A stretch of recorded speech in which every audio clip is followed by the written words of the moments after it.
place do you feel that the martial arts have in today's world? Well, I like to think that it helps an appreciation for different cultures of different nations.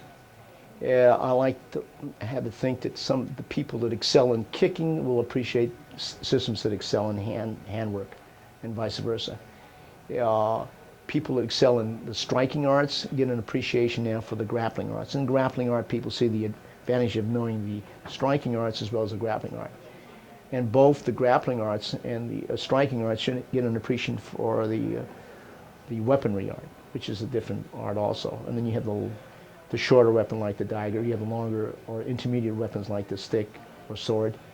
So you become more well-rounded, and you will excel in some areas and probably be a little bit wanting in another area.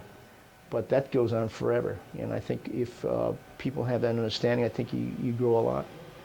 You're constantly growing from your own students. You're constantly growing from other instructors that they're willing to share their knowledge with them. So I like to think that we're moving in that direction. We may or may not be. I think people are much more open now than they were, let's say, back in the 60s. Are there, what should martial arts instructors and practitioners be doing to increase participation in martial arts? I think just researching, investigating, whether you practice that or not, you should be aware of that martial art does exist, and to evaluate the strengths and weaknesses of that particular system, and learn something about that particular system, even though you don't excel maybe in their type of movements. And if you do that, you get a deeper appreciation. Military, they call it intel. You know your strengths and weaknesses of your own army, but you got to know what other things are out with other armies out there. So you pretty much want to be educated in all lines, just not in what you can do. Like the Sung Ji, they say that some people are intelligent in knowing themselves, but not intelligent in knowing the strengths and weaknesses of other systems or other nations, depending, okay? And vice versa, some people are intelligent in knowing others, but they don't realize their own capabilities. And the Sung Ji says, both cannot win the battle.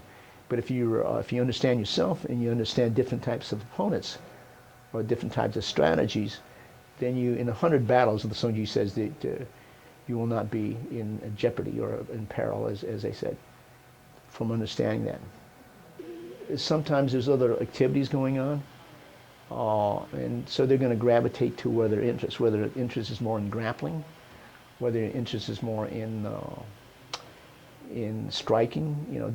Different people have a corner of what I refer to as some people use the word market. I don't use the word market, but I think it's important that everyone won't be interested in different things.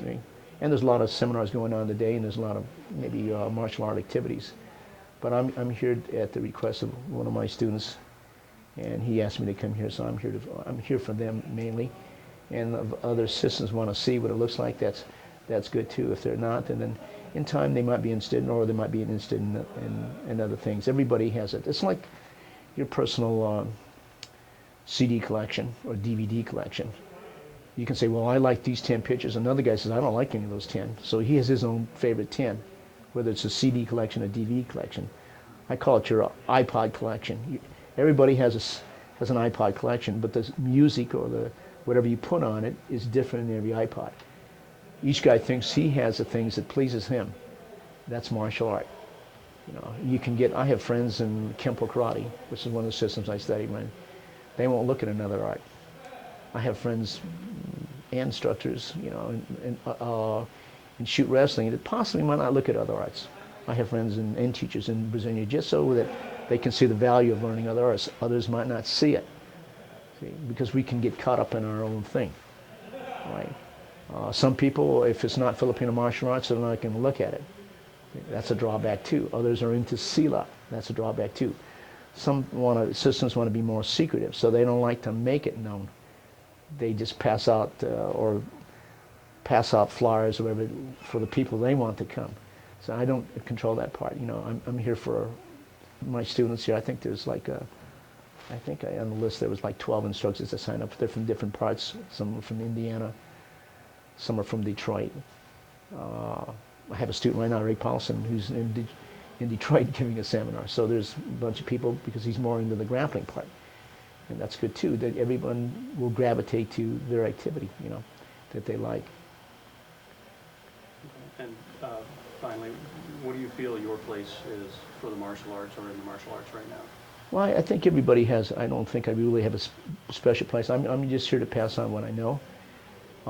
It might be of value to some people, but not be of value to other people. And it depends where they are. Sometimes you're into your own thing because of the first system you travel. If you start off in the Korean system, and more likely you will not look at a Japanese system. If you start on the Japanese system, you might not look at the Koreans. And if you start with the Okinawan system, he probably thinks he's superior to the Japanese and the Korean system. So you have these, and the Chinese might look down on all three, saying, we're into the internal arts, we're into the external arts. Everybody is into their own thing. You cannot tell a guy, say, well, you're in the wrong type of music. It's not in the jazz, it's in the Western music, or it's in the rock and roll music, or it's in the jazz music, right? So everyone has categories which they will go to, and it's not that one is better. That's what people like, you know, and I think that's important for people to see. And then sometimes you come around after you hear, like, if you don't like country music, and then occasionally there's 2 or 3 songs that you like, so you might gravitate toward that. But your main thing might be jazz, it might be hip hop, it might be rhythm and blues, it could be anything. So you're gonna go according to your like. And we go through the stages. If you go through the way you think when you're 20 is different when you're 30, and definitely when you're 30, you think you know it all, but you're going to find out how really you weren't that smart when you were 30 when you hit 40. And by the time you get 50, you get pretty wise, but your body can't do anything. So you sharp up here, but sometimes you don't have the movements again. So you just kind of you go with the flow, and you teach or share what you can share with. And some people they will like it, and then there's going to be some people that are not going to like it. Like a musician, he loves his craft, he loves what he's doing, but it's not going to please everybody.